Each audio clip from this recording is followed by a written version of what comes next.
히브리서 1장 1절로 14절까지의 말씀 한 목소리로 합독하시겠습니다. 옛적의 선지자들을 통하여 여러 부분과 여러 모양으로 우리 조상들에게 말씀하신 하나님이 이 모든 날 마지막에는 아들을 통하여 우리에게 말씀하셨으니 이 아들을 만유의 상속자로 세우시고 또 그로 말미암아 모든 세계를 지으셨느니라. 이는 하나님의 영광의 광채시요 그 본체의 형상이시라.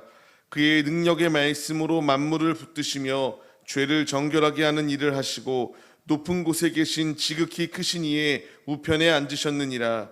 그가 천사보다 훨씬 뛰어남은 그들보다 더욱 아름다운 이름을 기업으로 얻으심이니 하나님께서 어느 때에 천사 중 누구에게 너는 내 아들이라 오늘 내가 너를 낳았다 하셨으며 또 다시 나는 그에게 아버지가 되고 그는 내게 아들이 되리라 하셨느냐.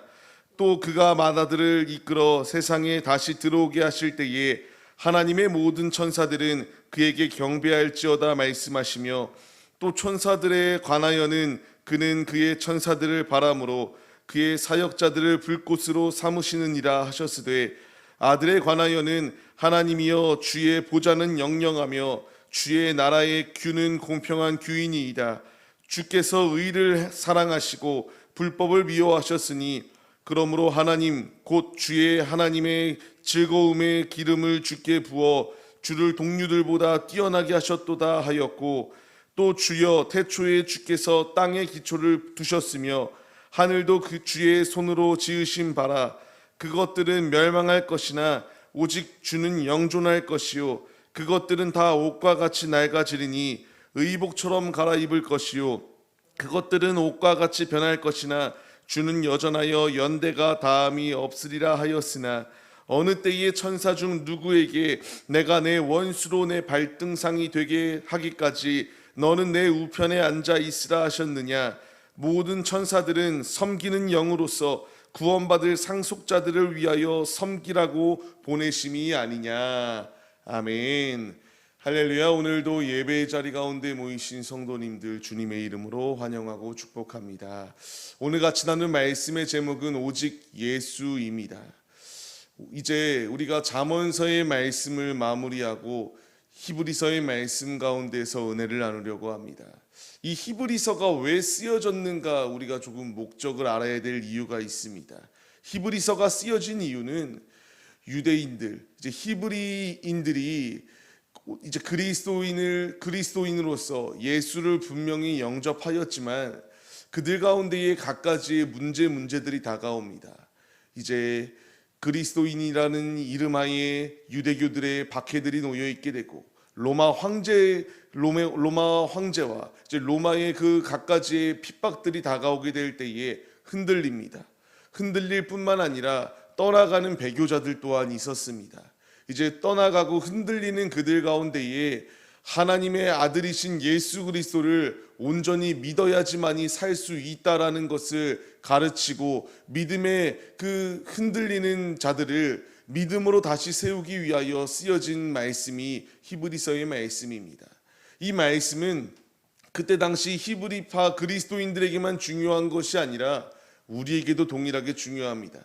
예수를 믿는다고 고백할 때에 예수와 동행하는 삶을 살아갈 때에 끊임없이 우리를 박해하는 세상과 사단의 공격이 우리 앞에 놓여 있습니다.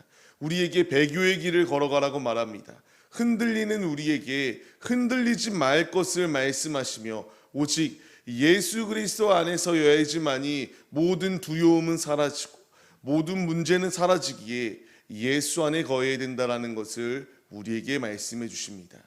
그렇기에 오늘 본문 말씀 1절 말씀을 통하여 주님이 우리에게 말씀하십니다. 그때 당시에 유대인들은 선지자들을 가장 우월한 존재로 여겼습니다. 그렇기 때문에 선지자들을 참으로 사모하였던 것을 볼 수가 있는데요. 예수님께서 변화산 가운데 올라갔을 때에 예수님의 제자들도 보았던 것이 모세와 그리고 엘리야였습니다.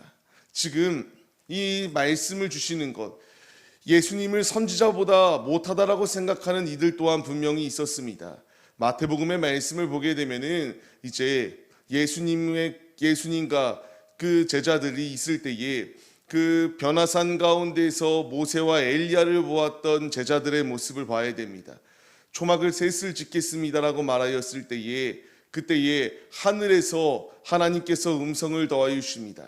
예수님이 하나님의 아들이시다라는 것을 가르쳐 주시고 그의 말을 들어야지만이 된다라는 것을, 그의 말이 곧 나의 말이다라는 것을 이와 같이 말씀하여 주셨던 것을 보게 됩니다.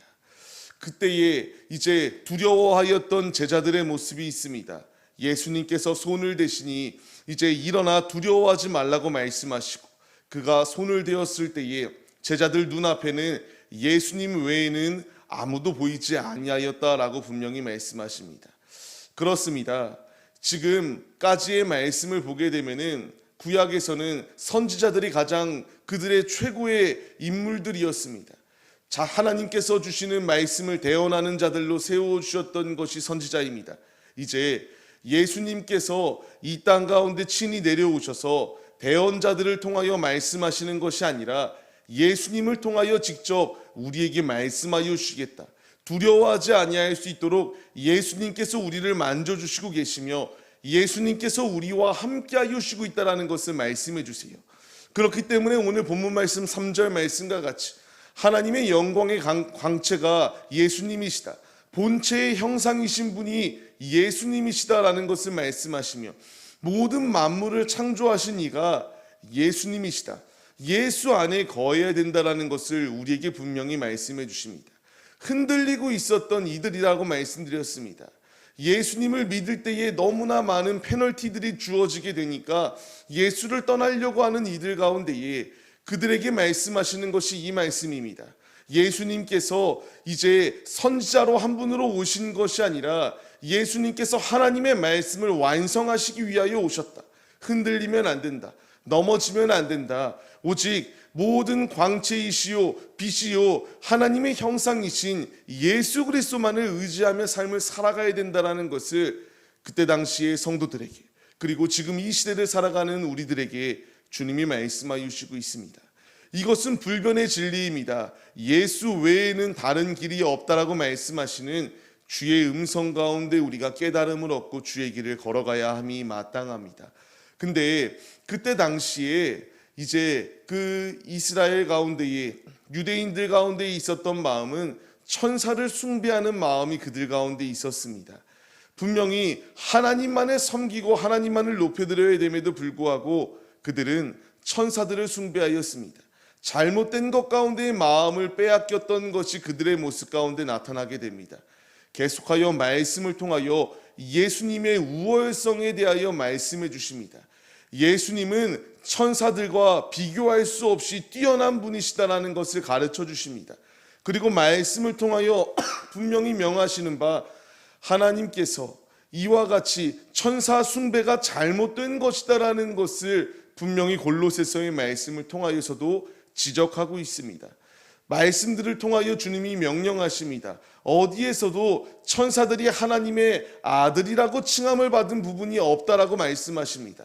천사들은 하나님께서 세우신 이들로서 하나님을 경배하는 예수님을 경배하는 존재들로 세움을 받은 이들이지 결코 인간들이 숭배해야 될 대상이 아니다라는 것을 가르쳐 주십니다. 또한 주님께서 천사들을 주님의 도구로 세우셔서 주님의 일을 할 수 있는 그러한 도구들로 세우셨다라는 것을 말씀하십니다. 그리고 예수님께서는 영원한 보좌 가운데에 기름을 부은 자로 세우신 분이시지만 천사들은 그러한 존재가 아니다라고 말합니다. 14절 말씀과 같이 천사들은 섬기는 영으로 부름을 받은 존재들이라는 것을 말씀하세요. 예수님은 창조된 피조물로 창조된 것이 아니라 세우셔서 하나님과 같이 계셨던 분입니다. 그러나 천사들은 하나님께서 세우신 만드신 피조물에 불과하다라는 것을 말씀하십니다. 모든 천사들이 섬기는 영으로 부름을 받은 것처럼 이제 하나님께서 우리 역시 피조물로 창조하셨습니다. 피조물 된 우리들이 천사들이 섬기는 영으로 하나님과 예수님을 섬기는 것처럼 우리 역시 주님을 섬기며 주님을 영접하고 경배하며 높여드리는 것이 마땅하다는 것을 우리에게 가르쳐 주십니다. 우리의 살아가는 인생 가운데서 그 어느 것도 의지해야 될 것이 없습니다. 의지해야 될 대상은 사람이 아니요 오직 예수 그리스도밖에 없다라는 것을 우리에게 가르쳐 주십니다. 이 히브리서 1장의 말씀을 통하여 나에게 주시는 주의 말씀, 지금 우리는 보여야 되고 깨달아야 됩니다. 그것은 예수 외에 다른 것은 없다라고 말합니다. 천주교에서는 예수님 외에 다른 것들 가운데에도 너무나 마음을 많이 빼앗겨 있습니다. 성모 마리아를 숭배하고요. 그리고 그것으로 끝이 아니라 각가지의 제자들의 이름을 자신들이 세례를 받으며 그 세례명으로 이름을 부르는 것들을 볼 수가 있게 됩니다. 분명히 성경 말씀을 통하여 주님이 우리에게 주시는 말씀, 예수님 외에 다른 길은 없다라는 것을 가르쳐 주십니다. 그러나 많은 이들은 죄악과 혼합하여 타협하는 모습들이 놓여 있습니다. 주님은 지금 이 자리 가운데 거하지 말고 오직 우리의 구원자이신, 우리의 소망이 되어주신 예수 그리스도만을 의지하며 경배하며 높이며 섬기는 삶을 살아갈 것을 우리에게 명령하십니다. 사도행전의 말씀을 통하여 무엇라 말씀하시나요? 다른 이름으로는 구원을 받을 수 없다라고 말합니다. 우리의 구원의 이름은 오직 예수 그리스도밖에 없습니다.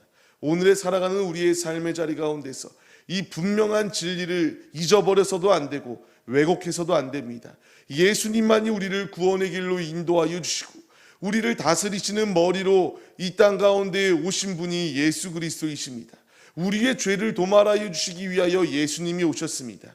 오늘에 살아가는 삶의 자리 가운데서 우리의 구원자 되어주시는 예수 그리스도를 우리가 잊어버리고 망각하는 것이 아니라 그분을 높여드리기에 앞장서시기에 힘쓰시고 그분으로 인하여 기뻐하시고 예수로 인하여 참 소망을 누리며 삶을 살아가시는 우리 모두의 모습이 되시기를 소망합니다. 오늘의 삶을 시작하는 성도님들, 이 분명한 진리를 왜곡하는 이들이 있기 때문에 주님이 이 말씀을 우리에게 주시는 것입니다.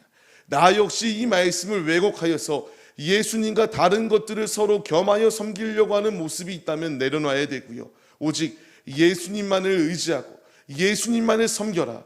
이 말씀 우리의 마음판에 새기시고 오늘 하루도 오직 진리의 이름, 우리의 구원의 이름, 소망의 이름 예수 그리스도만을 의지하며 삶을 살아내시는 우리 모두의 모습이 되시기를 주님의 이름으로 간절히 축원합니다.